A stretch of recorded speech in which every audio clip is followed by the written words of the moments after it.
әр адамға, әр қоғамға, әр мемлекетке бір болашақ келбеті керек, бір ой керек, стратегия керек. Сондықтан бұндай кітаптар өте маңызды.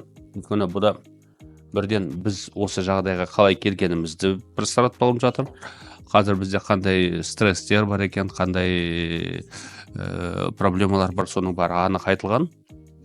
Ондай үлкен зерттеулер бізде елде осы жинақтап жасаған өте аз. Өйткені бізде әр зерттеуші өзі бір саласын ғана зерттейді.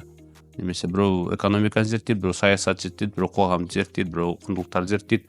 Ал осылай қосып бүкіл бәрін сараптаған ондай кітаптар аз. Сондықтан бұл өте маңызды кітап. Оның үстінен болашақты жоспарлау деген ол одан сайын қиын нәрсе. Өйткені көп адамдар болашақты өзі бүгінгі күннің жалғасы деп жоспарлайды.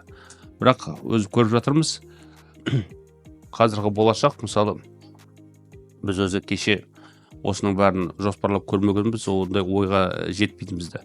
Ол ойға сыймайтын нәрселер қазір болып жатыр. Сондықтан болашақты жоспарлағанда әр адам оны көре алмайды. Оны тек қана сол бір факторлерді салыстырып, трендтерді салыстыру білу керек. Сондықтан ол екі есе қымбат кітап, оны қарағанда.